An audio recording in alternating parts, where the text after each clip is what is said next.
CM ಕುರ್ಚಿ ಕದನ ಬಿಸಿ ಮುಟ್ಟಿಸಿದ ಮಲ್ಲಿಕಾರ್ಜುನ. ಕರ್ನಾಟಕ ಕಾಂಗ್ರೆಸ್ನಲ್ಲಿ ಮುಖ್ಯಮಂತ್ರಿ ಬದಲಾವಣೆಯ ಕುರಿತು ನಡೆಯುತ್ತಿರುವ ಚರ್ಚೆಗಳ ನಡುವೆಯೇ ಎಐಸಿಸಿ ಅಧ್ಯಕ್ಷ ಮಲ್ಲಿಕಾರ್ಜುನ ಖರ್ಗೆ ಅವರು ನೀಡಿರುವ ಹೇಳಿಕೆ ರಾಜಕೀಯ ವಲಯದಲ್ಲಿ ಸಂಚಲನ ಮೂಡಿಸಿದೆ. ರಾಜ್ಯ ನಾಯಕತ್ವದ ಕುರಿತ ಗೊಂದಲಗಳಿಗೆ ಹೈಕಮಾಂಡ್ ಮಧ್ಯಪ್ರವೇಶಿಸಿ ಪರಿಹಾರ ನೀಡಬಹುದು ಎಂಬ ನಿರೀಕ್ಷೆಯಲ್ಲಿದ್ದವರಿಗೆ ಖರ್ಗೆ ಅವರು ಹೊಸ ದಿಕ್ಕನ್ನ ತೋರಿಸಿದ್ದಾರೆ. ನಾಯಕತ್ವದ ಈ ಕಿತ್ತಾಟ ಸ್ಥಳೀಯವಾಗಿ ಸೃಷ್ಟಿಯಾಗಿರುವ ಸಮಸ್ಯೆಯೇ ಹೊರತು ಇದಕ್ಕೂ ಹೈಕಮಾಂಡ್ಗೂ ಯಾವುದೇ ಸಂಬಂಧವಿಲ್ಲ ಎಂದು ಖರ್ಗೆ ಸ್ಪಷ್ಟಪಡಿಸಿದ್ದಾರೆ. ಪ್ರತಿಯೊಂದು ವಿಚಾರಕ್ಕೂ ಹೈಕಮಾಂಡ್ ಕಡೆಗೆ ಬೆರಳು ತೋರಿಸುವುದನ್ನ ನಿಲ್ಲಿಸಿ ರಾಜ್ಯದ ನಾಯಕರೇ ಕುಳಿತು ಈ ಸಮಸ್ಯೆಯನ್ನ ಬಗೆಹರಿಸಿಕೊಳ್ಳಬೇಕು ಎಂದು ಅವರು ಸೂಚಿಸಿದ್ದಾರೆ.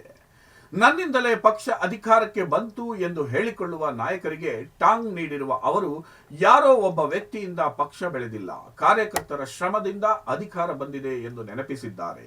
ಖರ್ಗೆ ಅವರ ಈ ಖಡಕ್ ಮಾತುಗಳು ಸಿದ್ದರಾಮಯ್ಯ ಮತ್ತು ಡಿಕೆ ಶಿವಕುಮಾರ್ ಬಣಗಳ ನಡುವಿನ ತಿಕ್ಕಾಟಕ್ಕೆ ಬ್ರೇಕ್ ಹಾಕುವ ಉದ್ದೇಶ ಹೊಂದಿವೆ ಎನ್ನಲಾಗುತ್ತಿದೆ. ಸಮಸ್ಯೆ ಸೃಷ್ಟಿಸಿದವರೇ ಅದನ್ನ ಇತ್ಯರ್ಥಪಡಿಸಿಕೊಳ್ಳಬೇಕು ಎಂಬ ಅವರ ಹೇಳಿಕೆಯು ರಾಜ್ಯ ನಾಯಕರಿಗೆ ತಮ್ಮ ಜವಾಬ್ದಾರಿಯನ್ನ ನೆನಪಿಸುವಂತಿದೆ.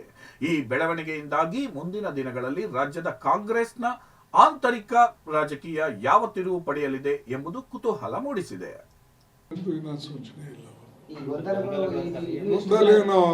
ಹೈಕಮಾಂಡ್ ಮಾಡಿದ್ದೇನೆ ಗೊಂದಲ ಅವರೇ ಇಲ್ಲೇ ಲೋಕಲ್ ಸೃಷ್ಟಿ ಮಾಡ್ಕೊಳ್ತಾ ಇದ್ದಾರೆ. ಅವರೆಲ್ಲ ಮಾಡಬೇಕು ಎಲ್ಲ ನೀವು ಹೈಕಮಾಂಡ್ ಅಂತ ಹೇಳಿದ್ರೆ ಹೆಂಗೆ? ನೀವು ಇಲ್ಲಿ ಆಗ್ತಕ್ಕಂಥದನ್ನ ಲೋಕಲ್ ಲೀಡರು ಸೆಟಲ್ ಮಾಡ್ಕೋಬೇಕು. ಅದನ್ನ ಒಂದು. ಆಮೇಲೆ ಪಕ್ಷ ಎಲ್ಲರೂ ಕಟ್ಟಿದ್ದು, ಯಾರೋ ನಾನು ಕಟ್ಟಿನಿ ಅಂತಿಲ್ಲ. ಕಾಂಗ್ರೆಸ್ ಪಾರ್ಟಿ ಕಾರ್ಯಕರ್ತರು ಕಟ್ಟರು. ಕಾಂಗ್ರೆಸ್ ಯಾವಾಗಲೂ ಕೂಡ ಯಾರೇ ಲೀಡರ್ ಬಂದ್ರು ಅವರಿಗೆ ಕಾಂಗ್ರೆಸ್ ಕಾರ್ಯಕರ್ತರು ಸಪೋರ್ಟ್ ಮಾಡ್ತಾರೆ. ಅದಕ್ಕೆ ಯಾರು ನನ್ನಿಂದಾಗಿದೆ ಅಂತ ಯಾರು ಹೇಳಬಾರ್ದು.